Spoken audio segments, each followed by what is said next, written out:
드보라와 바락의 노래를 듣습니다. 여러분, 지금 사사기쯤 오면 그 사람의 모습 안에 이러한 성경적인 믿음의 모습이 있어야 합니다. 그게 무엇이냐면 우리 삶에는 하나님이 축복하시는 자리가 있고 하나님이 심판하시는 자리가 있다는 거예요. 여러분, 하나님이 축복하시는 자리에 서기를 주의 이름으로 축원합니다. 아멘. 이게 에발산과 그리심산을 통하여 하나님이 이스라엘로 선포케 한 신명기적 사고입니다. 즉 모세오경적 사고예요. 창세기, 출애굽기, 레위기, 민수기, 신명기. 근데 여호수아는 사실 신명기의 행동판이에요. 실천판입니다. 그리고 나서 사사기가 왔다면 이 사람들의 사고에는, 즉 그 사람들의 믿음의 모습 안에는 확실하게 한 가지는 있는데 그게 무엇이냐면 하나님을 믿을 때 축복의 자리가 있고 심판의 자리가 있다는 거예요. 여러분, 오늘도 우리도 똑같습니다. 하나님 앞에서 축복된 삶의 모습, 축복된 자리, 그 자리에 우리가 서기를 간절히 소망합니다. 그래서 예수님께서 첫 번째 선포하신 것이 마카리오스, 복이 있도다예요. 복이 있도다. 누가 심령이 가난한 자는, 누가 의에 줄이고 애통하는 자는 전부 다 뭐예요? 하나님의 복의 자리, 정말 하나님이 계심으로 말미암아 하나님이 흘러나오는 것이 믿는 자의 너무나 기본적이고도 믿는 자의 대단히 중요한 모습이에요. 내가 걸어간다면 이건 하나님으로부터 흘러나온 복의 자리에 서야 된다는 겁니다. 누가 복의 자리에 서 있는 사람입니까? 드보라는 본 거예요. 전쟁에 참여한 자들. 전쟁에 참여하고 그 가운데 하나님 편에 서서 하나님을 섬긴 그 미약한 여인. 어떻게 보면 그것 때문에 일어날 수많은 아픔을 보고도 끝까지 하나님 앞에 서는 그 여인의 모습을 통하여 야, 축복되다. 그게 바로 찬양하라라는 말이에요. 찬양하라, 찬양하라, 찬양하라, 찬양하라. 드보라가 첫 번째로 선포한 것은 모든 하나님의 백성들아, 하나님의 명령이다. 하나님을 축복하라. 하나님을 어떻게 우리가 축복합니까? 축복하시는 하나님을 고백하라는 거예요. 그래서 찬양하라라는 말과 축복하라는 말이 똑같은 말이 쓰이고 있습니다. 그것은 이스라엘을 초대하여서 너희들은 그 하나님을 노래함으로 정말 하나님이 축복하는 자리를 구별하라. 할렐루야. 분별하라. 그리고 너는 그 자리에 서라. 너는 그 자리에 세워지는 이 삶의 자리에 서라는 거예요. 그럴 때 드보라는 이 모든 전쟁이 끝나고 나서 첫 번째로 찬양의 이유를 밝히는데 그게 뭐냐면 영솔하는 지도자들, 그들을 인도한 영솔자들을 인하여 하나님을 찬양하라는 거예요. 여러분, 믿음의 리더가 있을 때에 그건 정말 하나님 앞에 평생의 축복입니다. 그런 복은 정말 우리 자녀들에게 천금을 주고도 바꿀 수 없는 그런 복이에요. 제가 늘 생각하는데 워렌 버핏이 말한 명언 있잖아요. 그 부자가 하는 그 명언이 무엇이냐면 전 재산을 팔아서 선생을 사라. 내 전 재산을 다 팔아가지고 너를 올바르게 가르쳐줄 선생 한 사람을 세워라. 여러분, 이 땅에 우리가 살아가면서 예수 그리스도 그분을 위하여 아까운 것이 없습니다. 할렐루야.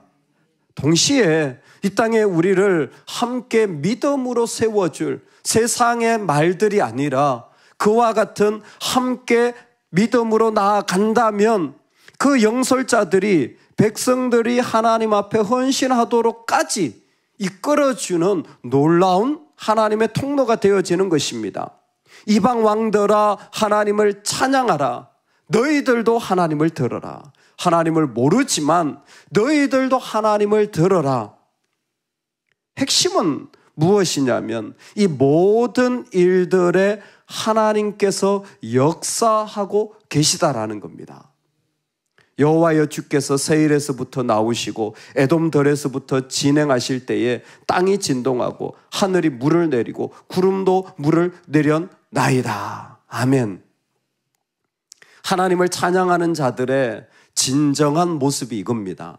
진짜 하나님을 고백하고 찬양할 때에 세일산에서, 에돔 땅에서 그 흘러나오는 하나님의 역사하심을 보는 거예요. 이 세일산 자체가 이 에돔을 말하는 거예요. 에서는 세일산에 거하니라. 그래서 에서는 곧 에돔이니라. 창세기 표현이잖아요. 그러니까 세일 자체가 에서가 거하는 땅이고 그 에돔 족속이 그 사람들이에요. 근데 왜 이렇게 얘기합니까? 창세기부터 지금까지 하나님의 축복도 있지만 이스라엘이 살아가는데 오랜 깊은 육체의 병, 마음의 고통, 늘 나를 찌르는 아픔이 에서예요. 우리로 치면 자녀일 수도 있고, 늘 물질의 어려움을 당할 수도 있고, 늘 내 안에 육체의 연약함일 수도 있고, 삶의 자리가 계속 부서지는 것일 수도 있겠죠. 그게 에서예요. 이스라엘의 에서는 정말 끊임없이 뗄래야 뗄 수 없는 아픔이에요. 형제지간이기도 하면서 하나님을 떠나고 모르는 영적인 반대 세력이기도 하면서 그러나 동시에 변화되지 않는 어떤 자리가 바로 이 에서요, 에돔이요, 세일산이요, 다 이 모든 것을 말하는데 오늘 드보라는 바로 그것 속에서 하나님의 통치를 노래하는 거예요. 그 자리를 보면서도 그 뼈아프고 고통스러운 자리를 보면서도 그 자리에 하나님의 통치와 광대하심이 있다라는 겁니다.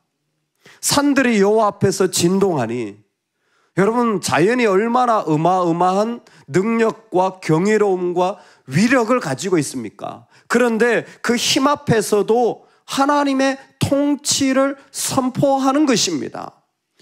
무슨 얘기입니까? 하나님을 노래하는 자들에게, 하나님을 찬양하는 자들에게는 그 아픔 속에서도 하나님이 임하고 계심이 보이는 거예요. 그 오랜 고통 안 바뀌어. 끝까지 원수일지도 모릅니다. 그런데 그 속에 역사하시는 하나님이 그의 눈에는 보이는 거예요. 그 어마어마한 위력, 자연뿐만이겠습니까? 사회 구조적인 악으로부터 시작해서 세상의 그 어둠의 세력까지. 그런데 하나님이 보여요.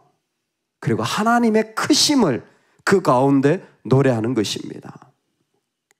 드보라는 한 여인일 뿐이었지만 하나님이 임하고 계심을 누구보다 강하게 보고 있는 여성이에요. 할렐루야. 자매들이여, 여러분들은 사명이 있습니다. 그 어둠 속에서도 하나님을 볼지어다.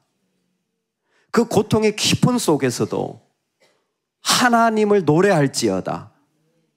그 가운데 하나님을 선포할지어다. 하나님이 축복해 주시고 하나님이 분명히 그 가운데서 흘러나오시는 신명기적 사고죠. 하나님이 그 세일산에서 어떻게 거기서 하나님이 역사하실 수 있지? 이건 안 바뀌는 건데, 이건 아픔인데. 아니요, 하나님 그곳에 계시는 거예요. 그 어마어마한 산이 진동하는 그 위력도 무너뜨리시는 하나님의 강력을 드보라는 보고 있는 겁니다.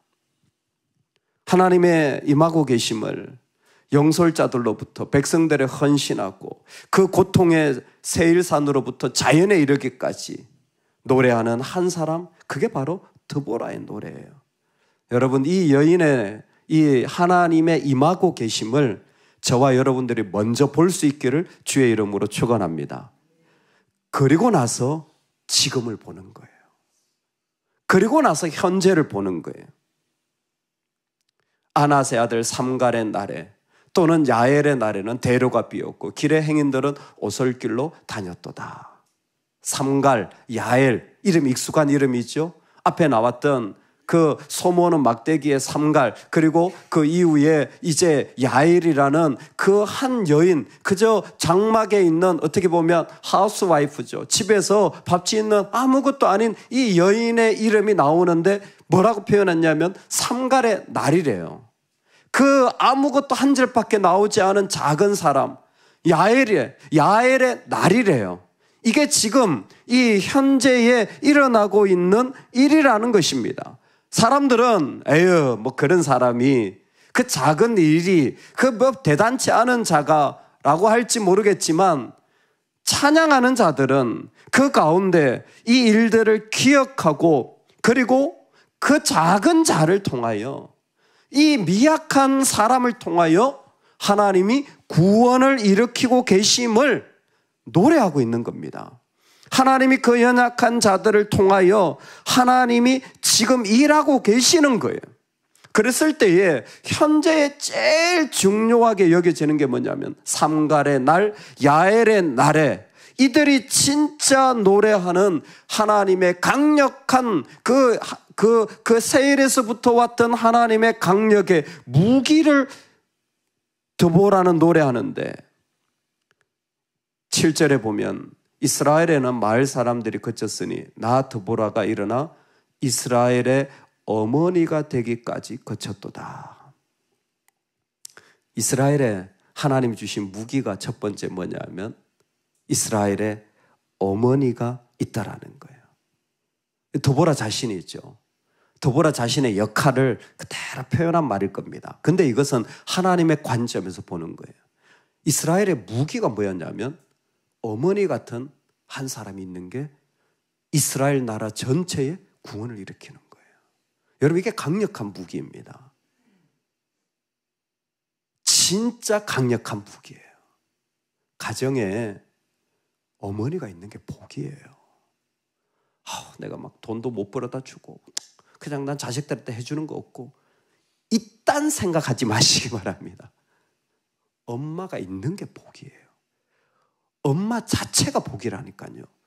여러분 내가 그냥 있는 게 복이라니까요. 왜 아멘 안 하세요? 못 믿으세요? 저는 그렇게 삽니다. 돈은 못 벌어도 저는 당당합니다. 왜? 나 없으면 아버지가 없잖아요. 제가 없으면 아버지가 없는 거잖아요. 여러분 엄마가 없으면 엄마가 없는 거예요. 이걸 심각하게 생각하셔야 됩니다. 심각하게 생각을 하셔야 돼요.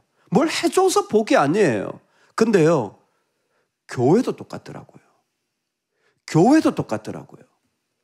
어머니 같은 마음으로 교회에 서 있는 분이 있어야 교회가 건강한 거예요. 근데 사람들은 이걸 우습게 생각하더라고요. 뭔가 돈이 많고 막 사람이 많고 뭔가 막 이래야 된다고 생각해요. 그건 그 다음 이야기예요. 어머니가 있어야 그 일이 일어나는 거예요. 정말 이스라엘의 무기는 드보라예요. 바락조차도 장군이지만 드보라가 없으면요 전쟁에 못 나갈 정도였습니다. 우리의 무기가 무엇입니까? 우리와 함께하여 주시는 주님입니다. 주님이 나한테 아무것도 안 주셔도 내 무기는 주님이에요. 주님이 나의 모든 것을 공급하여 주시는 젖줄이요 생명이요 공급원이잖아요. 주님이 나의 도움이고 산성이에요. 시편 기자는 이 사실을 너무 잘 알았고 신약의 수많은 자들이 순교하면서도 바라보는 것은 주님 한 분이에요. 여러분 어머니 같은 드보라의 삶이 되기를 소망합니다. 다른 거 구하지 마세요. 그냥 하나님 내가 주님 부르는 자로 살게 해주세요. 그러면 그 역할이 충분히 교회를 아름답게 하는 거예요. 두 번째가 무엇이냐면 헌신된 방백. 그 가운데 어머니 같은 자와 더불어서 헌신된 주요한 사람들이 있어야 된다는 겁니다. 내 마음이 이스라엘의 방백을 사모함은 그들이 백성 중에서 즐거이 헌신하였음이니 여호와를 찬송하라. 이스라엘의 두 번째가 무기가 무엇이냐면 그 가운데 하나님이 세운 몇 대표되는 그 헌신된 자들이 그 가운데 있다라는 거예요. 여러분 그거 아세요? 교회에 30명의 헌신된 자들만 있으면 무슨 사역도 다 감당한다라는 인간적인 말이 있어요. 성경에 안 나오는. 모든 목회자들은 교회에 30명만 헌신된, 여러분 우리 교인이 몇 명일까요? 저는 30명은 넘는 것 같아요. 문제는 헌신된 30명만 있으면 교회가 못할 일이 없다라는 거예요. 여러분 신기하지 않습니까? 직장에 돈을 주면서도 300명을 고용해도요 못할 일이 천지입니다. 근데 교회는 헌신된 30명만 있으면 하나님의 사역을 무궁무진하게 할 수 있다는 거예요. 이스라엘의 복이 무엇이냐면 헌신된 방백이 있다는 거예요. 이게 그들의 무기였습니다. 어머니 같은 자, 헌신된 방백을 통하여 찬양하라. 찬양하라. 모든 자들아 찬양하라. 흰 나귀를 탄 자들, 양 탄 자에 앉은 자들, 부자들이겠죠. 길거리에 행하는 자들, 노동자들이겠죠. 모든 사람들아 찬양하라. 우리 마지막으로 12절을 읽겠습니다. 다 같이 읽겠습니다. 시작. 깰지어다 깰지어다 더보라여 깰지어다 깰지어다 너는 노래할지어다 일어날지어다 바라기여 아비나움의 아들이여 내가 사로잡은 자를 끌고 갈지어다. 아멘. 아멘. 전쟁이 끝났잖아요. 전쟁이 끝났어요. 야엘이 시스라를 그냥 말뚝으로 그냥 콱 박아가지고 하나님 얼마나 구체적으로 얘기해 주셨는지 저는 이 장면을 지나갈 때마다 잔인한데 재밌다. 잔인한데 재밌다. 그냥 구체적으로 말뚝을 잡고 자는데 그냥 관자놀이에 딱 팍! 한 방에 들어갔을까? 얼마나 그 자는 애는 놀랬을까? 소리도 못하고 기절해서 죽었다는데 정신이 먼저 팍 가고 그 다음에 목숨이 끊어졌나? 너무 재밌게 하는데 뭡니까? 전쟁이 끝났어요. 도보라가 지금 뭘 요청합니까? 전쟁이 끝나도 너는 노래해야 될 사명이 있다. 깰지어다 깰지어다. 노래해야 될 사명. 즉 하나님이 또 부르신다라는 거예요. 여러분 이게 하나님의 백성들의 은혜입니다. 이 일이 끝났어요. 내가 할 일 다 끝났으니까 논다가 아니라 모세도 강을 건너고 나서 노래를 해요. 신기하죠? 드보라도 전쟁 끝났어요. 끝났으면 집에 가서 쉬면 되잖아요. 아니요, 노래를 해요. 이게 뭡니까? 이 사람들을 불러서 하나님이 계속하고 계신데 그건 우리 이야기예요.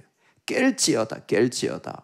지금 내 삶에 하나님의 부르심과 초청을 하나님 계속 하고 계시는 거예요. 나 이거 다 끝났는데요. 나 정말 수고했는데요. 아니요, 우리가 해야 될 하나님 앞에서의 부르심이 여전히 남아있는 것을 보라는 거예요. 여전히 그곳에 하나님이 우리를 부르시고 그 부르심에 응답하라는 겁니다. 그리고 심지어 지금 결정의 순간까지 왔다. 사령관들조차도 지원해서 나왔다. 그렇다면 그곳에 있는 지도자들, 부자들, 농사꾼들, 길거리에 있는 모든 사람들 응답하라라는 것이죠.